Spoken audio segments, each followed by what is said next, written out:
Could you move forward? Thank you. So you're very welcome to join the Agriculture and Food System Resilience Programme's webinar event. This is one of several webinars that we've been hosting as a means of disseminating the work that we've been doing in the AFRICAP programme. The AFRICAP programme is a bit large international programme that aims to make agriculture and food production in sub-Saharan Africa more productive, resilient, and sustainable in the context of climate change. We're working in partnership with local organisations and governments in 4 focal countries, Malawi, South Africa, Zambia, and Tanzania, to create an evidence base to support new country-specific policies. If you could take us to the next slide, Hemant, thank you.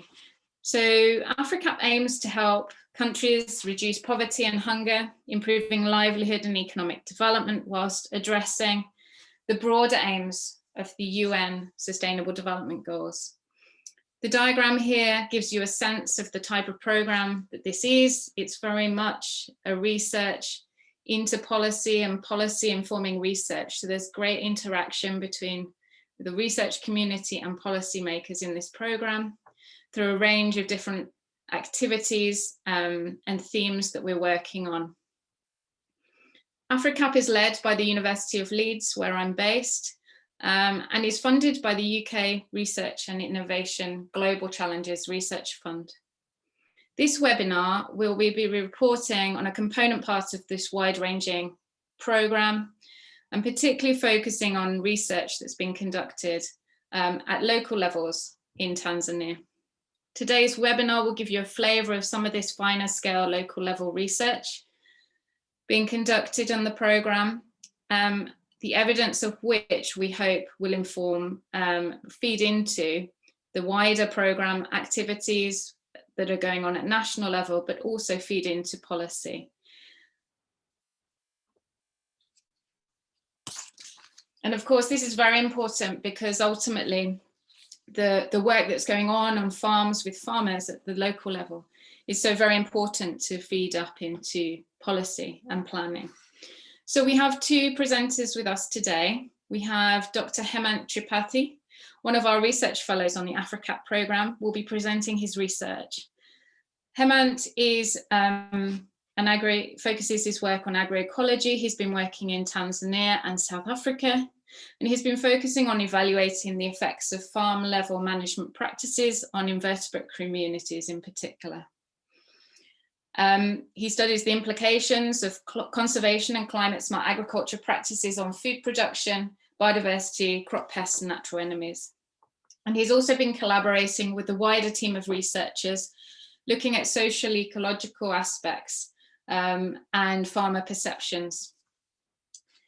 We also have with us Sina Luchen, who is currently working as the Food and Agriculture Organisation's Regional Emergency Agroeconomist and is Lead Technical Officer for the FAO Sub-Regional Office for Southern African Resilience Hub, and has been so for 10 years.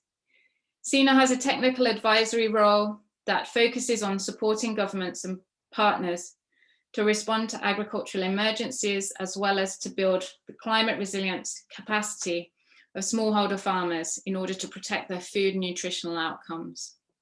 He's a technical lead on multiple projects across Southern Africa, and we're very grateful for him joining us to respond to and reflect on Hemant's presentation and broaden our findings up to other scales. So without accord, I will now pass over to Hemant, who will present his presentation. Like I said previously, please, if you have any questions, post them to the question and answer box, and we will do our best to respond to those at the end of the presentation. Thank you very much. Over to you, Hemant. Thank you, Susie, for the introduction. And hello, everybody. I'm Hemant Tripathi, and I'm going to talk about biodiversity and ecosystem services with respect to climate smart agriculture and food systems. I will focus on some of the key outputs from AFRICAP research program in Tanzania, where as part of the project, we studied how crop management practices, including climate smart practices, and farm and landscape characteristics affect biodiversity, or more specifically impact pest and natural enemies.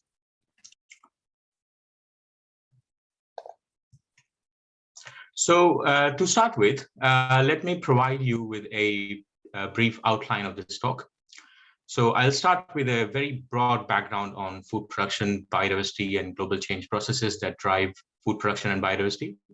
And in this background section, I'll discuss the present status of food production and the need of producing more food for the growing human population, role of biodiversity and biodiversity and the ecosystem services that biodiversity underpins. And then I'll also talk a bit about climate change and globalized trade, and the combined and interactive effects of global change processes on biodiversity. And after that broad background section, I will briefly introduce climate smart agriculture and why it is proposed as a framework to build climate resilience. And after that, I will introduce the AFRICAP research program, talk more about our agroecology research work in Tanzania, and then I'll present the results of our research. And finally, I'll provide conclusions and contextualize those conclusions for the bigger picture.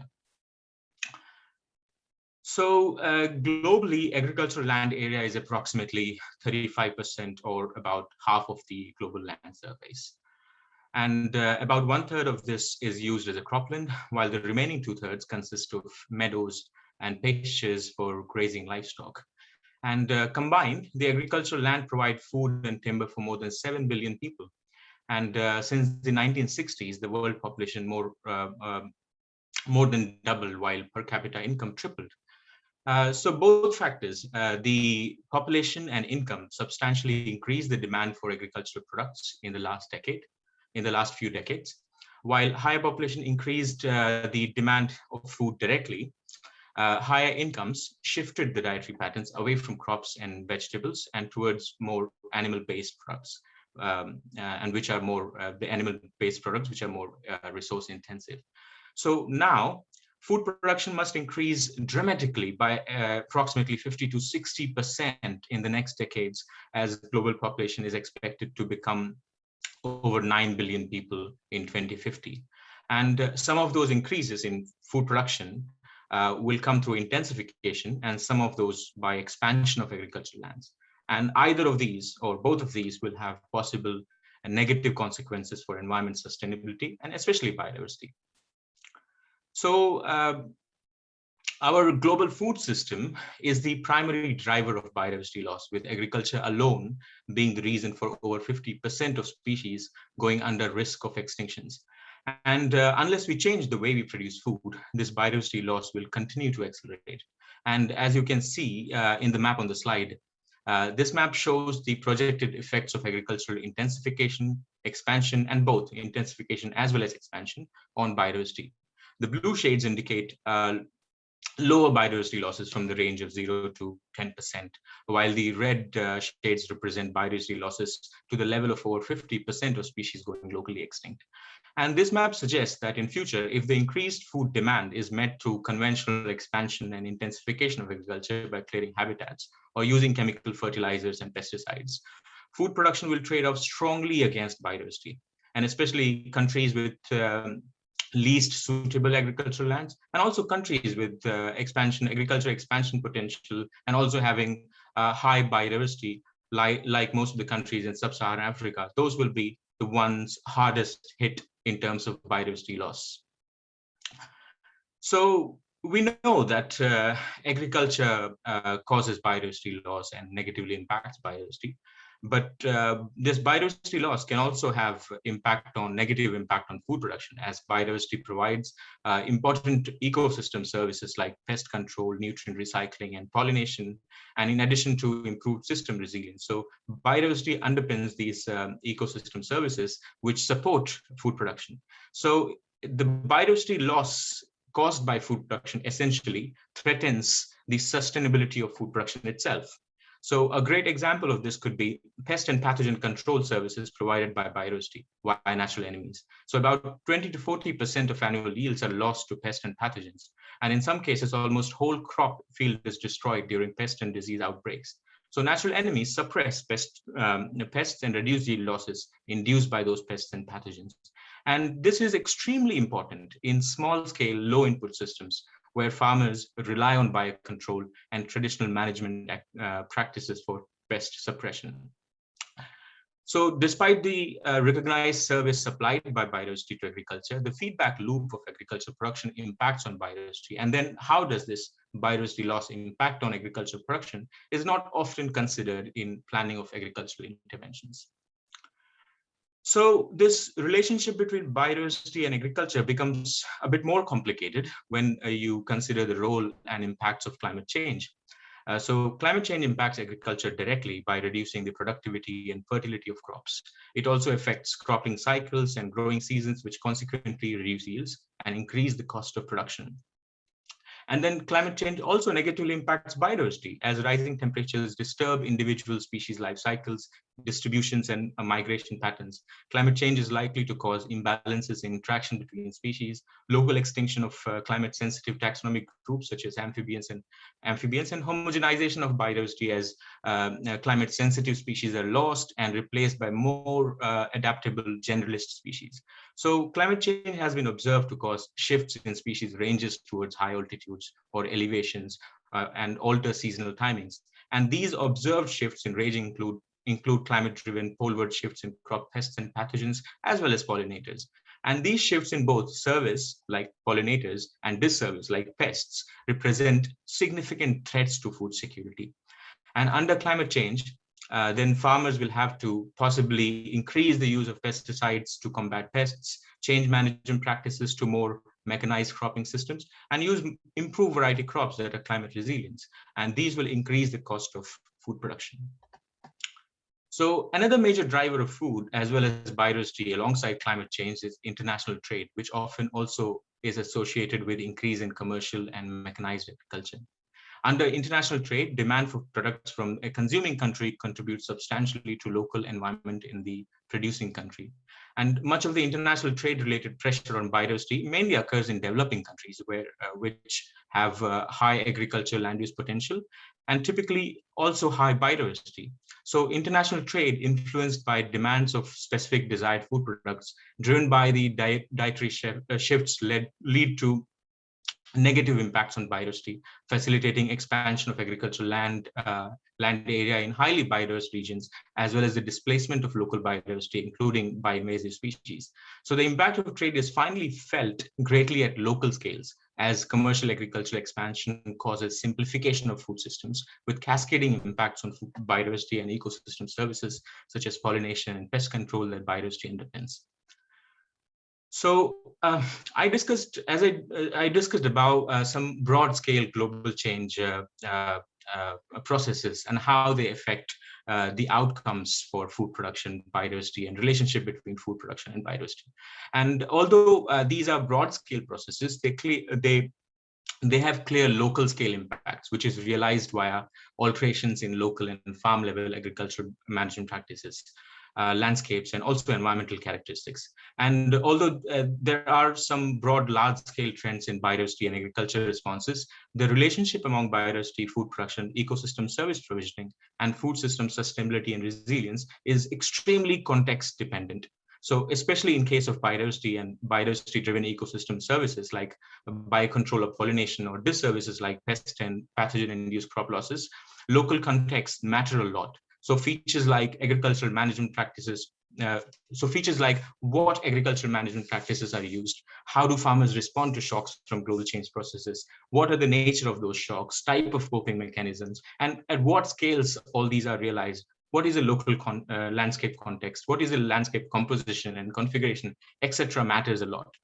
So therefore, local scale evaluations and case studies are necessary to understand local to landscape scale trade-offs and synergies among food production, biodiversity, sustainability, and resilience. And such a local level context-specific understanding is crucial for designing interventions that boost food system resilience.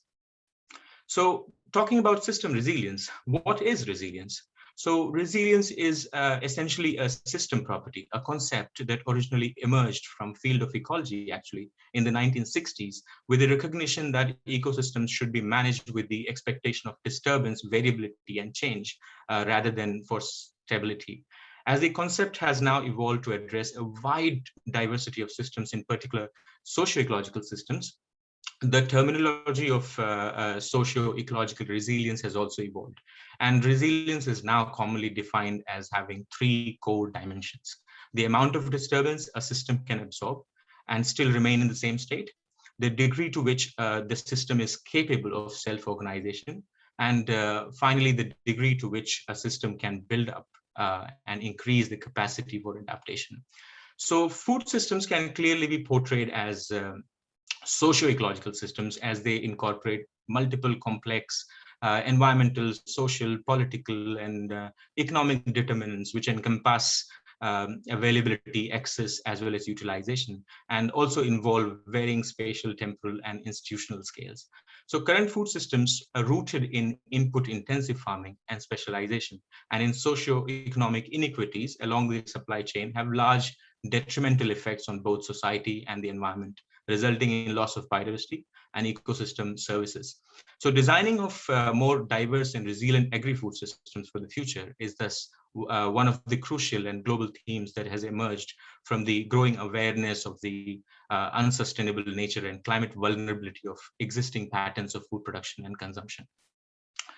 And designing and managing a food system for resilience will require a shift in priorities from profit maximization or productivity to the management for all functions that result in resilience, adaptability, and food security at multiple scales. So enacting such management will require enhanced attention to multifunctionality, which includes support for biodiversity services, as well as contribution to biodiversity. It will also require acknowledgement of the importance of local contexts, and as well as scales, temporal as well as spatial scales in thinking and action. So climate smart agriculture, or commonly known as CSA, is proposed as an approach to food production that can improve productivity, increase resilience to weather extremes, improve adaptation to climate change, and decrease agriculture's greenhouse gas emissions that contribute to global warming. CSA also aims to support sustainable and equitable transitions for agriculture systems and livelihoods across scales ranging from smallholders to commercial farmers to even transnational coalitions. And CSA focuses on meeting the needs of people for food, fuel, timber, and fiber through evidence-based actions, contributing to economic development, poverty reduction, and food security, maintaining and enhancing the productivity and resilience of both the natural as well as agricultural ecosystem functions, thus building natural capital and reducing the trade-offs involved in meeting these goals. So many interventions have been identified as potentially able to contribute towards the three pillars of CSA that I discussed before. So, and these interventions include using drought-tolerant crops, integrated soil fertility management, water conservation techniques, etc. However, the broader question remains is how to measure progress towards these targets over time and space. So talking about the measures and monitoring and evaluation of the CSA outcomes, often CSA successes have been evaluated from a narrow biophysical lens, focusing primarily on productivity. These evaluations have largely ignored the potential social as well as environment sustainability aspects of CSA, and more specifically, biodiversity and ecosystem services, which are important determinants of food system resilience, have often been overlooked from those evaluations. And so evaluating CSA from the point of view of ecosystem service delivery and biodiversity may help integrate biodiversity within the broad CSA paradigm. And such an integration will improve our ability to negotiate trade-offs and support synergies among food production and biodiversity, and thereby improve the environment sustainability under CSA. Hence, local scale evaluations of biodiversity impacts of CSA practices are necessary and will be the focus of my upcoming slides.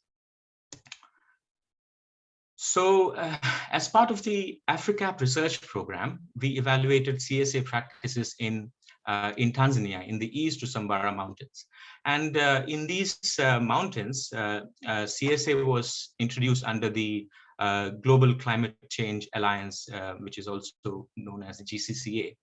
And GCCA was funded by the EU, European Union. And under this GCCA program, CSA was implemented in two phases, in 2010 to 2013 and 2015 to 2019 in the East to Sambara Mountains. And the overall aim behind this project was to help communities to become climate smart within the context of the ever increasing erratic and unpredictable rainfall patterns. And so as a result, multiple climate smart activities were introduced, including climate smart agriculture, as well as climate smart livestock. But today we are going to focus more on climate smart agriculture.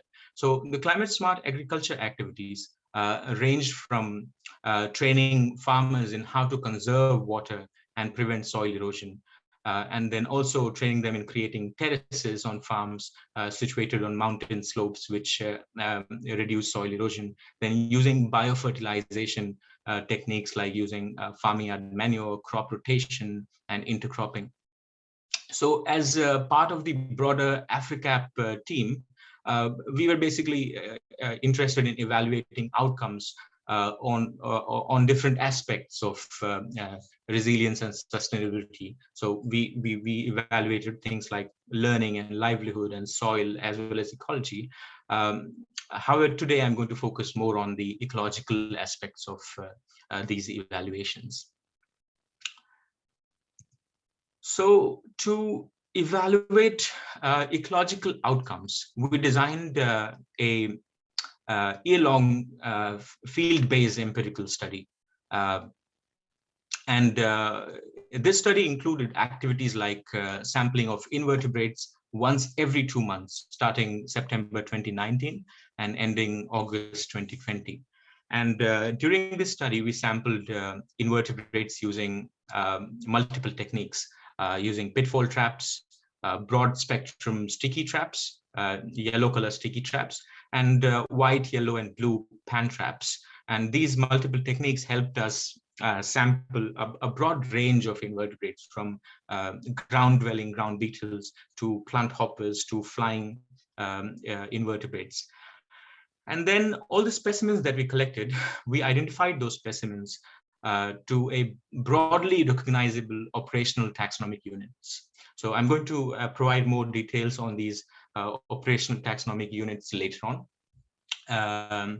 And then we also did a visual examination of crop damage at 3 locations in each of the field that we sampled.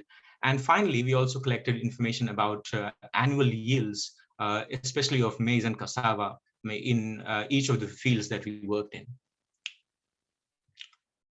So, and all of this was done in 82 fields. And these 82 fields were selected based on our pilot survey, where we originally selected about 150 fields. And from those 150 fields, we shortlisted 82 fields based on a pairwise selection of these fields. And in this table, you can see in this table some demographic and farming profile of these sampling fields. And mainly important things to note in this table are that majority of these fields are small. So on an average, they are 0.8 hectares and range from 0.2 very small fields to 6 hectares. So I think only 5 or 6 of our fields were above 5 hectares. And then also note that farmers mainly cultivated maize and cassava and beans as well to some extent, but mainly dominant crops food crops were maize and cassava.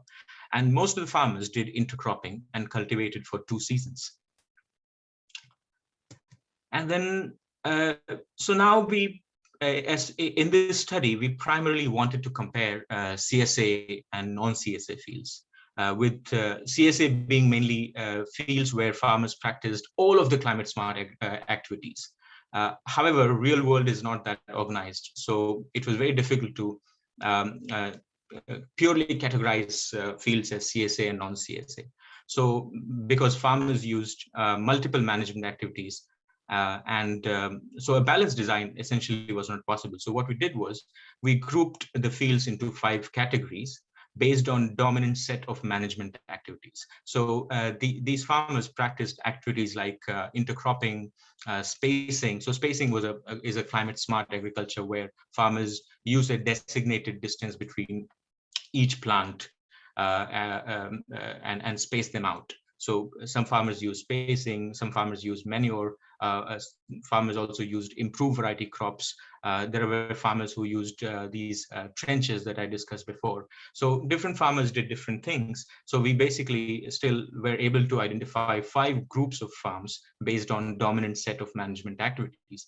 And these groups included monocrop trenches. So you can see in this biplot, the big circle with blue dots. So those were the monocrop trenches, and these are on the more non-CSA traditional spectrum of management activities.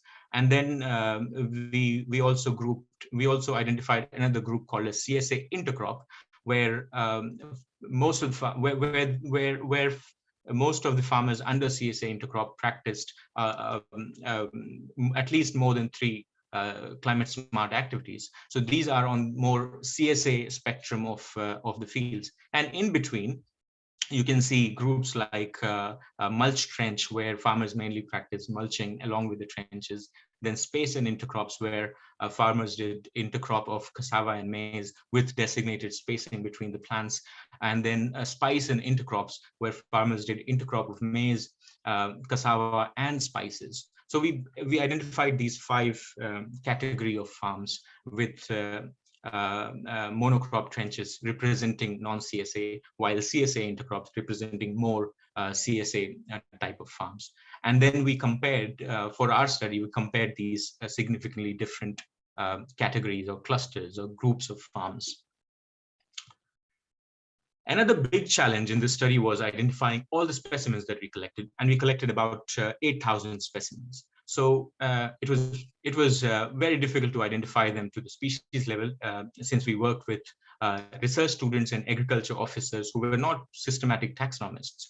So we devised an easy and quick way to identify specimens to a broad category. That is, we did not bother identifying our collections to the species or genus level. We simply grouped all the samples into recognizable morphologically distinct groups. And then we identified and named those groups. So you may find names like big red wasp or small red wasp. So, but they are still morphologically distinct.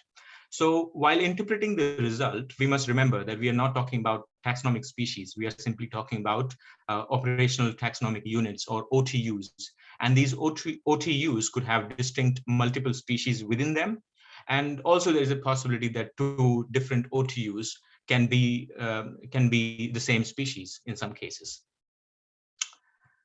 So in addition to the biodiversity and pest damage sampling, we also conducted 2 farmer interview-based studies. First one was to understand farmers' knowledge and perception of pests and natural enemies, also drivers of crop yield losses and pest and disease management practices.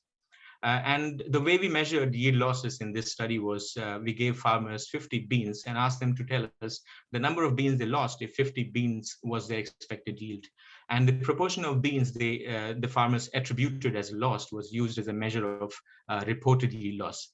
And the second study, interview-based study, was done in August 2020 and was mainly aimed at understanding coping and adaptation, mainly coping in response to COVID-19 restrictions. So now let's talk about some results. So all the specimens we sampled, we grouped them into broad functional categories, such as pests and natural enemies and decomposers and pollinators. Today, we are going to mainly talk about pests and natural enemies. And so these functional groups, then we grouped them, we examined richness, abundance, and volume in these functional categories. So richness is basically the total number of unique OTUs in each sample. Abundance is the total number of individuals under each OTU. And volume is basically multiplication of body size with abundance. So these variables were then examined using mixed effect models with month as a random effect and management field characteristics, altitude, characteristics of the neighboring field, and also land cover characteristics as fixed effects. So results mainly suggest that pest and natural enemies both vary in their responses depending on what is being measured, whether richness is being measured, abundance, or volume.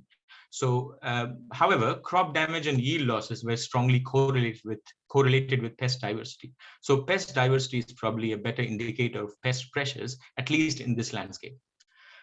And then, as we expected, we found lower biodiversity, that is diversity of both pests and natural enemies combined at high altitudes. And then we also found that CSA fields had larger sized and more abundant pests. And that may be possible because most of the CSA fields had improved variety crops, which had bigger plants and higher biomass, and probably which attracted a greater number of insect herbivores belonging to a diverse range of functional types, that is, range of body sizes. And we also found that generally fields doing mulching, spacing, and spices had lower pest diversity and did not have significant effect on diversity of natural enemies. And then finally, we also observed that mulches had a greater diversity and abundance of ground beetles, which are major predators of pests, at least at the ground level.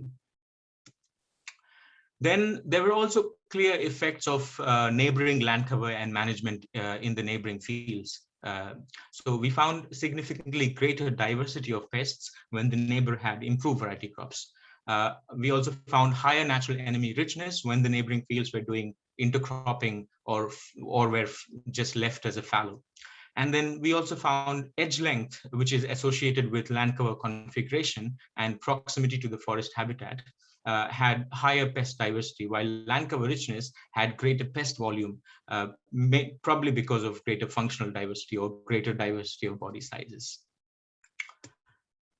Then comparing crop damage and yields, we found that farms with mulching had 5% lower crop damage and about 50% higher yields compared with fields or farms with no mulching.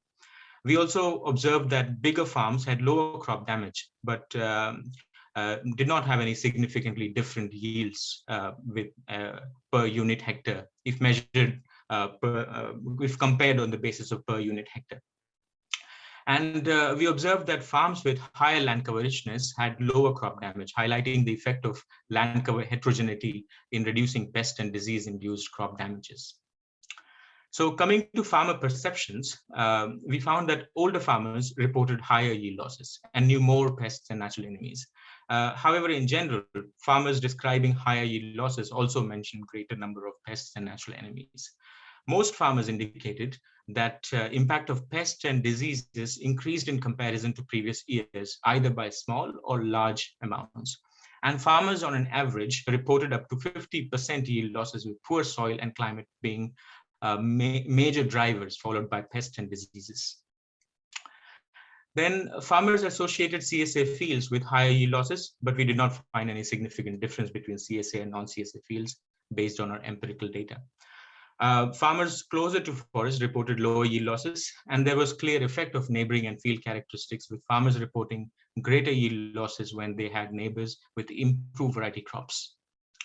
Finally, our COVID-19 study pointed out that COVID-19 mainly interrupted value chains, increased storage time for cash crops like spices, and which reduced income of farmers. COVID-19 also affected labor availability because of the movement restrictions that it caused. And then we learned that farmers coped in this situation with the labor unavailability by sharing labor between farms. We also found that in general, more diverse farming systems and those less engaged with markets were able to survive better in the pandemic. And also we noticed that some farmers realized the importance of mixed and diverse farming systems, as illustrated by this quote on the slide, where a village leader is mentioning about focusing on food crops alongside cash crops, and also using drought-resistant varieties in future, and ensuring that everybody is doing mix of food and cash crops.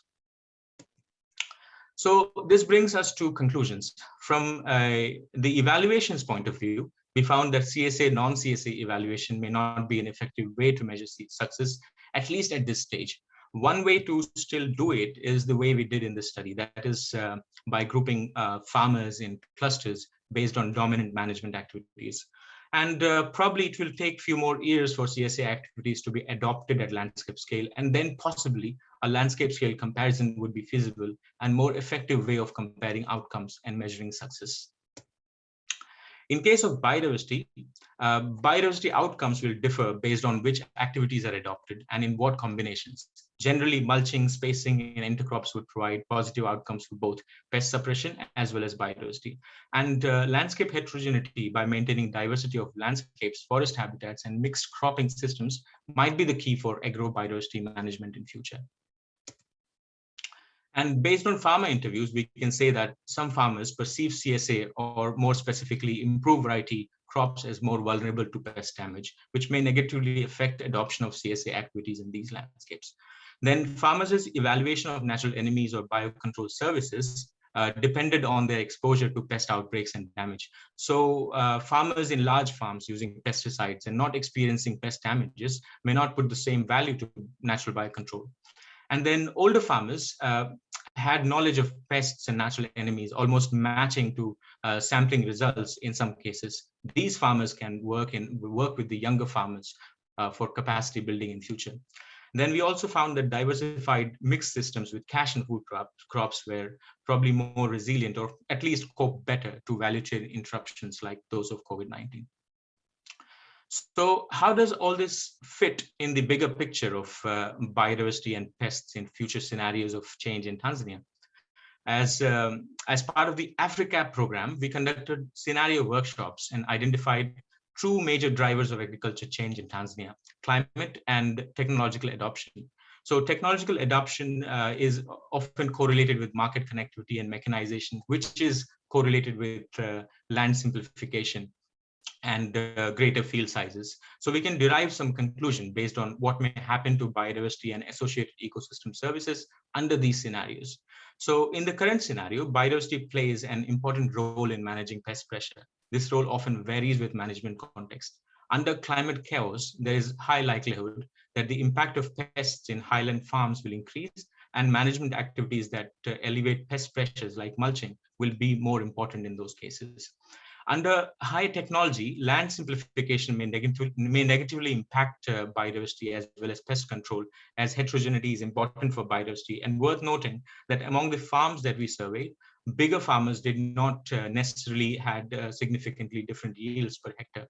And finally, under high climate risk and technological adoption, climate, land simplification, and land use change due to trade will probably aggravate pest pressures and biodiversity loss, making simplified landscapes more vulnerable to pest attacks and possibly increasing the dependence on pesticides, which will have negative impacts on environment as well as human health. So finally, key take-home message from this talk are CSA and other activities need frequent evaluation and monitoring as landscape contexts and biodiversity and pest control outcomes. And then these CSA evaluations must look beyond the productivity as interactions, trade-offs, and synergies among biodiversity, food production, and security, and sustainability, and health often interact and feedback into each other. The case study from Tanzania highlights the importance of local management and landscape characteristics. And finally, more local scale case studies and syntheses are needed to understand the combined and interactive effects of global change processes and drivers of agricultural transformation across different geographies and production models. So finally, I would like to specifically thank my Tanzanian field research team and AFRICAP colleagues who were actively involved in this study. And thank you all for listening. Thank you very much, Hemant. Now I would like to introduce you to Csa and pass over to him, who will provide a reflection on what he's been hearing and help us to broaden the discussion. Before I bring Csa in, please could you consider your questions and post those into the Q&A box so that we can then keep an eye on those. You have a chance to upvote your the questions you like and would like to hear featured, and anything we can't answer during the webinar, we will certainly be willing to answer. So over to Csa from the Food and Agriculture Organization. Good afternoon, everyone, and thank you very much, colleagues from Africa, for inviting me. In particular, thank you, Dr. Saro, and I would also at this stage want to acknowledge a good presentation that has been made by Dr. Tripath. Yeah, in reflecting on what has been presented, I've tried to look at, put it in 4 broad categories, which is the general context, and then I'll look at the study results of the research that was done in the Usambara, and then I'll also take a look at what is being done already from the FAO perspective, and finally, then I'll conclude.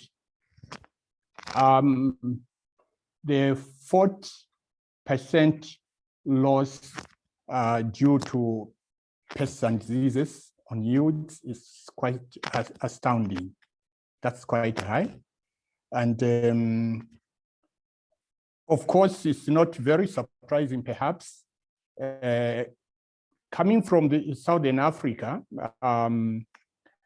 I think in the last few years, we have seen that the food and nutrition security of many people and livelihoods has been affected. As we speak, we are talking about probably about 45 million people that are classified as being food insecure. Now, this is largely attributed to climate shocks, as well as the effects of pests and diseases. I think you might be aware that Southern Africa has been affected over the last few years by some of the major pests like the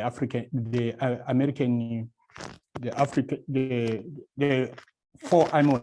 I was almost saying American. This is the 4-MOM, which is a new invasive species associated with climate change that has invaded most of Africa. And then the other, I think, area that is of concern is that 50% of our species are being lost due to agriculture. And that map, I think, when you look at it, it actually zeroes in on some of the countries that are also have high populations that are vulnerable. That's quite of concern. So the question is, with that 40% erosion of our yields that we experience from pests and diseases, have we put enough investment in terms of research and development to address that? I'll leave it at that. Then the other part, the research actually indicates that climate smart agriculture practices per se are not maybe uniform, and they are different in different contexts.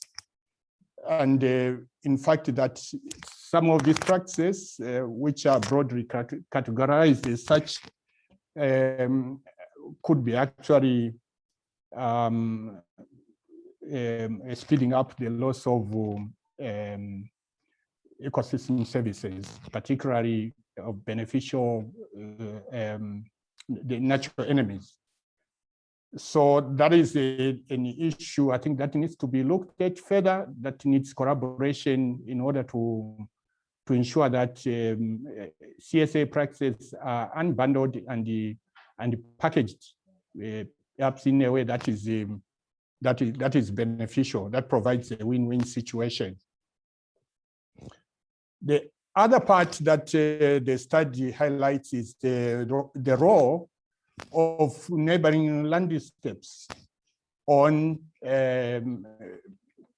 pests and diseases, if I can put it simply that way.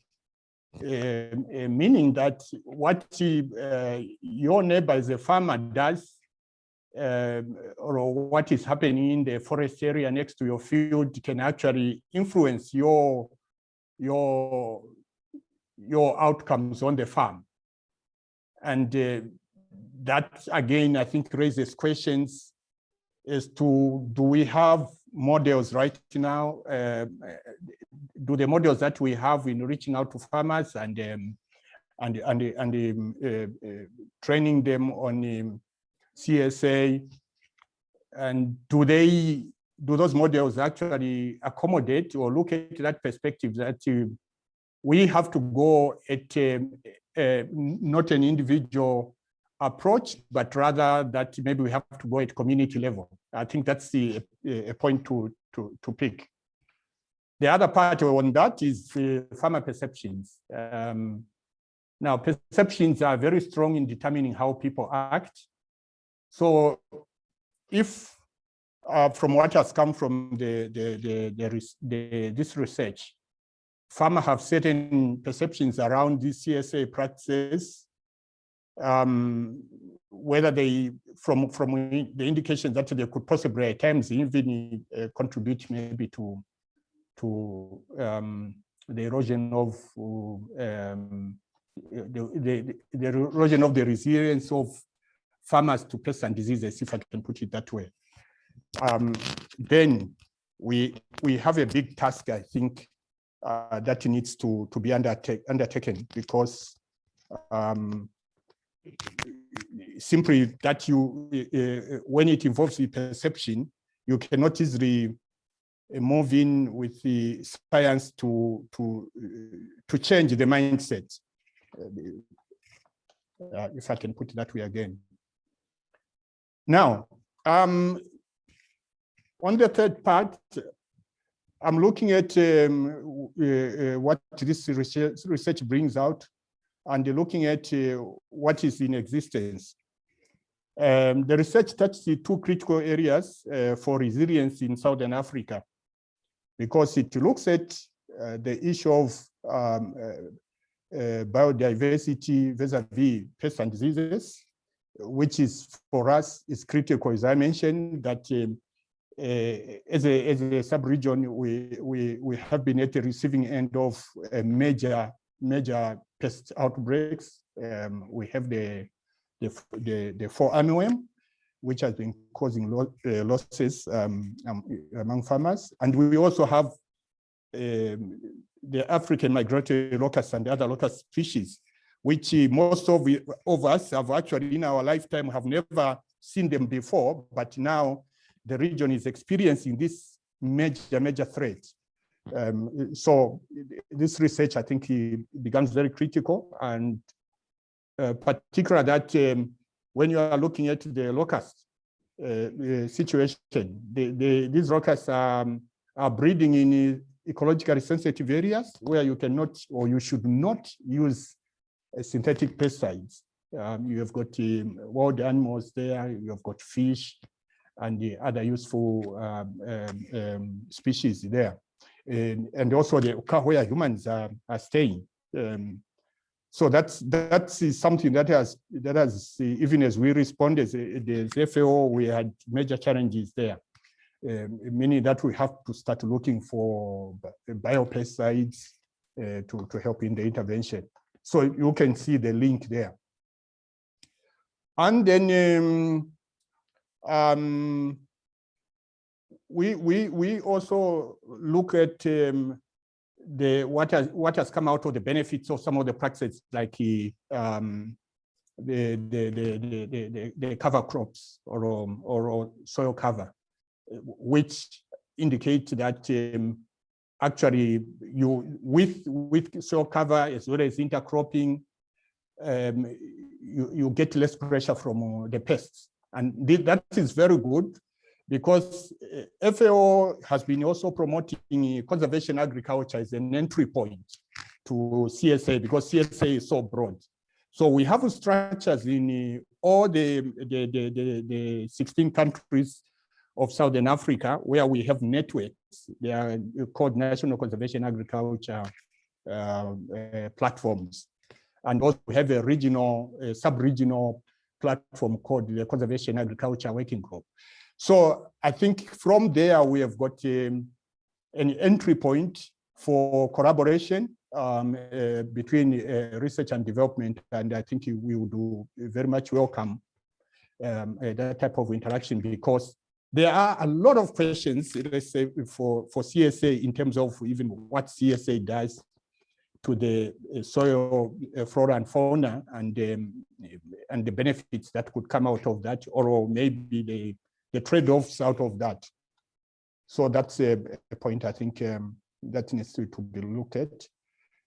In conclusion, I would say we have policies, broad policies, let me put it that way, which could be leveraged on in terms of highlighting the needs to go beyond just looking at CSA broadly, but to bring in a research component that highlights what needs to be done at various local levels. And this is through, we have got, I think everyone is aware about the CADIP Pillar 4 and the Malabo Declaration by African Heads of State of 2014. So that is now where the structures that I talked about, which are being supported by the FAO in terms of conservation agriculture, they hook to that.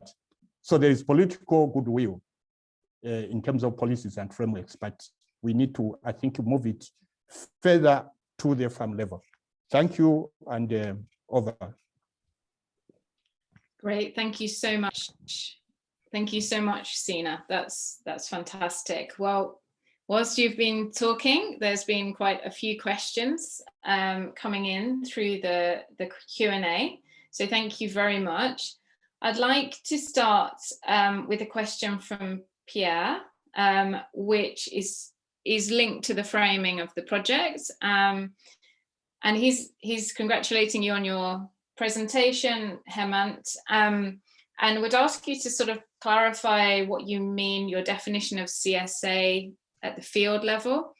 And is there any real demonstration of this CSA quality? Yes, so the way we defined CSA was purely based on GCCA's definition. So the project, the GCCA project, they introduced certain management practices in the region, and those were branded as CSA. So we basically just assumed that those practices are CSA. However, there are also demonstrations that those practices are, some of those technologies and practices are actually CSA. So especially the drought resistant or improved variety crops, the use of trenches, the use of spacing, they have proven to be climate smart. They have proven to be resilient to the climate shocks. So in our study, we assumed that those are CSA. We did not hypothesize CSA, non-CSA per se about those activities. We wanted to mainly look at the impacts of those CSA practices on biodiversity and ecosystem services. And just to follow up, seeing as we're talking about CSA, a question's just come in from Lam and asking, sort of knowing all the multi-dimensional benefits of climate smart agriculture, why do you think farmers in Africa are unwilling to practice it? Thank you. I think that there may be a lot of reasons behind it. I'm not entirely sure. I think my colleagues from social sciences are maybe able to answer it better. But I think from my point of view, it's still very early. Maybe it takes time for farmers to learn evaluate by themselves about what they see, if they feel what benefits they experience over the period of time, and maybe a few years down the line they might be able to more adopt it more widely. And this project, the GCCA introduced CSA only 4 years. It's been only 4 or 5 years, 4 years actually. So it's still too early for wider adoption. And just linked to that point, Haddon Turner has got a question here. He's struck by how farmers perceive higher losses in the CSA interventions. Would there be the potential for latent effects or benefits over time from CSA? Do you want to speak to that a little? Yes. So I think perception might be coming from different expectations. So some of the farmers, since they just started using, for example, improved variety crops, their expectation of yield was probably higher. And if those expectations were, since those expectations were not matched, their attribution to yield losses were also higher. So it will probably take time for them to realize that maybe just simply using improved variety crop doesn't mean that their yield would multiply twofold in just 1 or 2 years. So it's something to do with fine tuning of expectations, which will happen over the period of time. And then there may be latent effects and benefits later on, but at this stage, it is difficult to say from the ecological point of view. From productivity point of view, there have been studies which show that use CSA practices, especially using improved or climate resistant varieties, improve productivity, or at least improve crop stability in under climate shocks, especially. And then I think there was second part of the question was also if we would see similar trends if we consider other groups. Simple answer, and we don't know. We have to evaluate, we have to compare those groups as well. Possibly from my experience, I can say that maybe effect on birds would happen over a longer period of time compared to insects, since they breed. Since they have shorter breeding cycles, the effect of insects might be realized much sooner than bigger taxonomic groups, bigger sized taxonomic groups. So the simple answer, we don't know. Probably we need more studies to understand. I just want to just open out that question to Csa. Csa, do you have any reflections on the questions about perceptions of CSA and why farmers might not be taking it up quite like we might hope? Thank you for that question. I agree actually with what Hem and Chati has said. The thing is that farmers usually have got their own expectations, and the farmers tend to, just like all of us, they want quick fixes. And unfortunately, in farming or in agriculture, there aren't so many quick fixes. So if you are actually trying to sell the idea to a farmer and telling them that, look, in 5 years' time, if you stick to these practices, you are going to get more, your system will be more stable.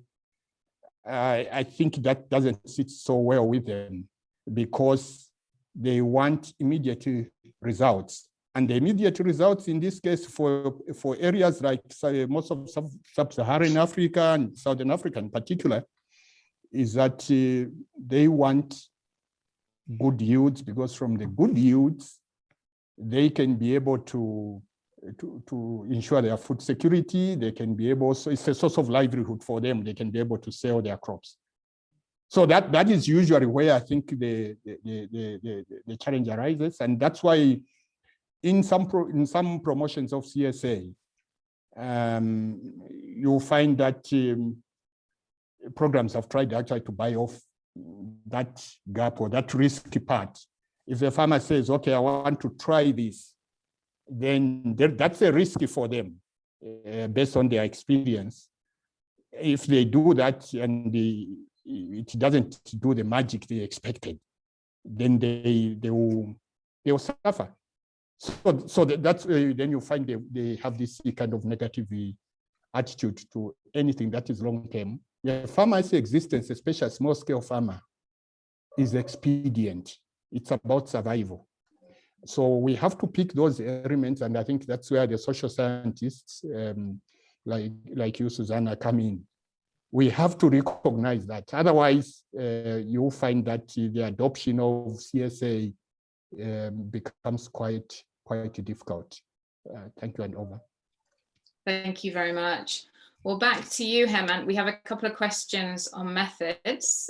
First one, a very popular question that's been voted several times, is about insect identification, and why you bypassed sort of getting to genus and species level. Yeah, a simple answer would be because of COVID. So we were planning to identify those specimens to at least genus level, or at least family level properly, for which required physically working with those specimens. But then, since we could not travel, I could not travel to Tanzania last year, so all of this had to be done remotely. And our research assistants and extension officers who were participating in this project, they were the ones who were basically collecting these specimens and working with those specimens. And we realized that they could identify these specimens much more quickly to some functional level that we can use in this study. So at that time, our approach was basically, let's get them identified to broad functional level as soon as possible, rather than waiting for the species level identification, which may happen now or which may happen a year down the line. So it was more of a logistical challenge to identify those specimens that time at the species level. We will be able to do it later, as when we get access to those specimens. Or if somebody is interested in working on those specimens, they can. They're at the moment they are in Tanzania in our research station. Yeah. Great. I'm sure one of the Tanzanian universities or the museum will be really keen to have a look at those. Yes. And another methodological question from Fabricia, which has just popped up my screen. Did you identify in the study the reasons underpinning the choice, sorry, hang on a second. Did you identify in the study the reasons underpinning the choice of management practice implemented by farmers? Were they chosen based on the greatest issues they experienced on their practical costs, or what the neighboring farmers did? Maybe a little bit more about that, Hemant. Thank you. Interesting question. So we did not look at the reasons behind the farmers' choice to the management practices. And I feel it's certainly not the neighboring farms. I guess the main driver of management practices was farmers' access to capital, access to manpower. So, for example, digging trenches requires a lot of people. A farmer alone cannot do it. So it really depends on labor and manpower during that particular time. And then spacing and intercropping are very easy to do. So that's the reason spacing and intercropping were most widely practiced. Improved variety crops requires money. So many of the farmers did not want to risk that money. So some farmers who had access to capital, they practiced it. And then also in certain cases, farmers did not trust that improved variety crops will necessarily yield, will have better outcomes. So if they had two fields, then they will just try out improved variety in one field and continue using their traditional practices in the other field. So there are probably a lot of socio-economic reasons behind their choice of management practices, which I did not evaluate as part of this particular study. But I guess our household research team might be able to look into it based on the socio-economic data that they already have. You're doing very well, Hemant, with these questions.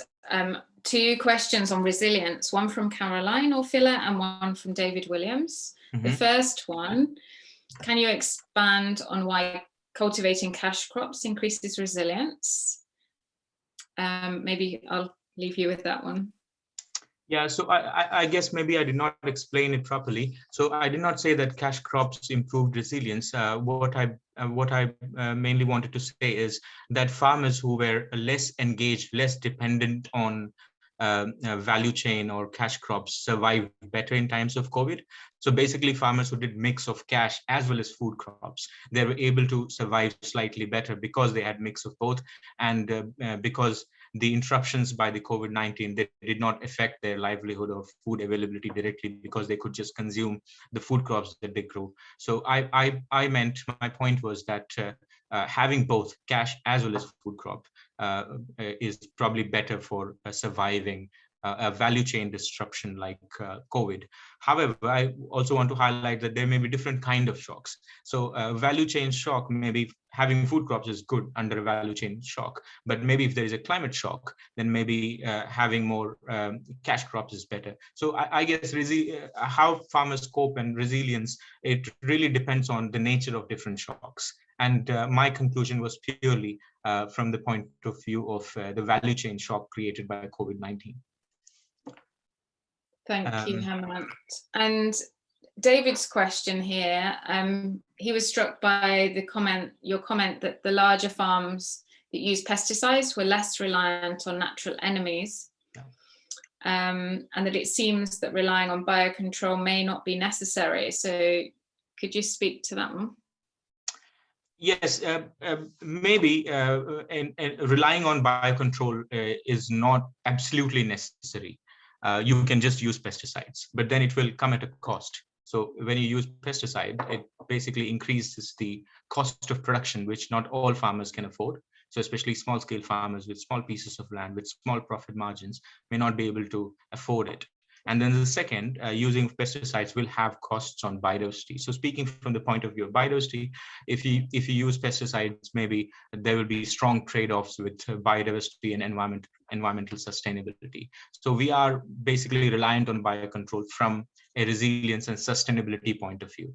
And then we do not know if larger farmers did not entirely rely on pesticides. Maybe they did, and it's just their perception that they did not value natural enemies as much as the small scale farmers did. So basically what we did was we asked the farmers to put an importance on the different natural enemies and pests that they talked about, and we realized that large farmers put lesser value compared to smaller farmers. So it's probably just their perception. It may not actually be happening in the field, and that's something that we did not test. Maybe we can design a study where we test the actual role of natural enemy versus the farmer's perception. We might do a bit of it using our data, but our study was not designed from that point of view. Thank you, Hemant. And over to Sina, we've got a couple of questions come in here. One from Cedric and one from Busani and one from Rashid. The first one from Busani: given the impact of agriculture on biodiversity loss, how can CA, I assume that's conservation agriculture, be included in development planning as a potential approach to promote and protect biodiversity? Thank you, and let me respond to that one. CA has been promoted, especially in Southern Africa, for almost now, I think, 2 decades, or actually even more than 2 decades. But in terms of adoption, just like CSA broadly, is still struggling. There has been some traction, but we need more of that. Now, one of the things that we realized is that when you try to promote something standalone, it becomes quite challenging. Of course, if we are talking of a cell phone, technology is different. But in agriculture, which is biological, as well as with so many influences from the socio-economics, it's quite tricky. So over the years, one of the things we've realized is that we need to actually hook conservation agriculture into national development frameworks, national and regional development frameworks. And even as we are speaking right now for Southern Africa, FAO has been working with countries to map out the policy entry points into national development, into the national development frameworks, as well as the regional development frameworks. By this, I mean development frameworks which the RECs have, like SADC, like NEPAD, like COMESA. That way, when we are going to market or advocate for CA to policymakers, it becomes easier for them to understand what you are talking about, as opposed to just trying to market it standalone. So we have to look at the NAIPs, the National Agricultural Investment Plans. We have to look at resilience frameworks. We have to look at the national development agendas and try to hook CA there. I think that's the way we can succeed. The second question is on the inclusion of CA, of entrepreneurship into the adoption or promotion of CA. That's a very important point again. Again, from experience we have gained in Southern Africa, without that, it becomes very difficult to promote CA. Both from the side of inputs, meaning having the right equipment with which farmers can be able to promote CA. Of course, CA is quite flexible because you can use a debo stick, which you can make yourself if you're a small-scale farmer, a backyard gardener. But you can also use oxydrone. You can use tractors. If you go to some areas, you find actually satellite-guided heavy machinery tractors that are used for CA tillage. So these equipment need to be made by someone. So they are going to make money, and they'll have an incentive, or the farmer is going to benefit from that, those appropriate equipment for CA. And also, there has to be market for products from CA. CA promotes diversity cultures or diverse cultures. So if you are producing maize as well as, let's say, some legumes, there has to be market for your maize or sorghum, and also market for your other crops.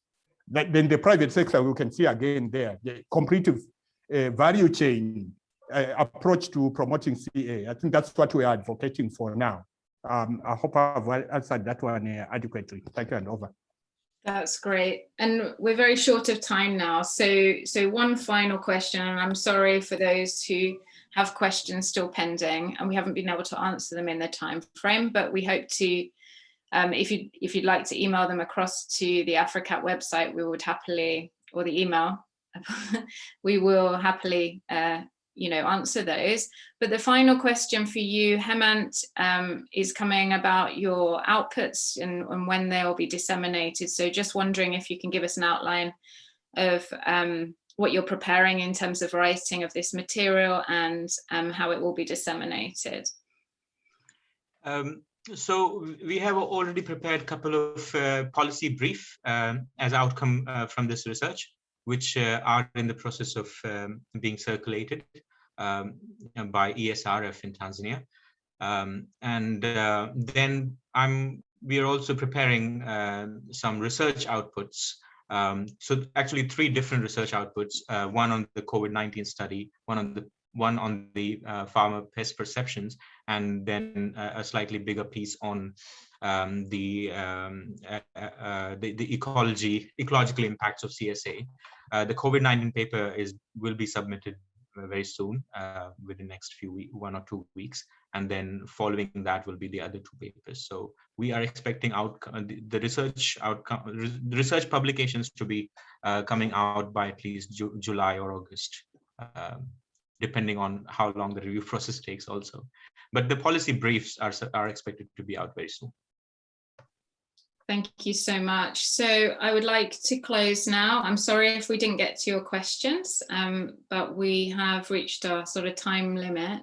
I'd like to really sincerely thank both Csa and Hemant for their fantastic contributions here. Certainly by the number of questions, you've been had an active audience here, engaged, and many of whom who've congratulated you on your presentation. So sincere thanks. Thank you so much, Csa, for joining us from the FAO and providing your insights, always valuable. And I'd like to refer everyone to the AFRICAP website for more information about the program and the sort of research outputs, the policy relevant policy briefs that like Hemant's been talking about, that will all be published there, and we very much welcome any communications around those, both you know, both from a critical perspective or in terms of debate that's stimulated from them. We're keen to engage with a wide community and make sure that our research is you know, read and impactful. So we really welcome your reflections on that. So please keep in touch, and we look forward to seeing some of you at future webinars run by AFRICAP. So keep an eye on the website for news events. And thank you so much, everybody. I'll close the meeting. Thank you. Thank you. Thank you. Bye.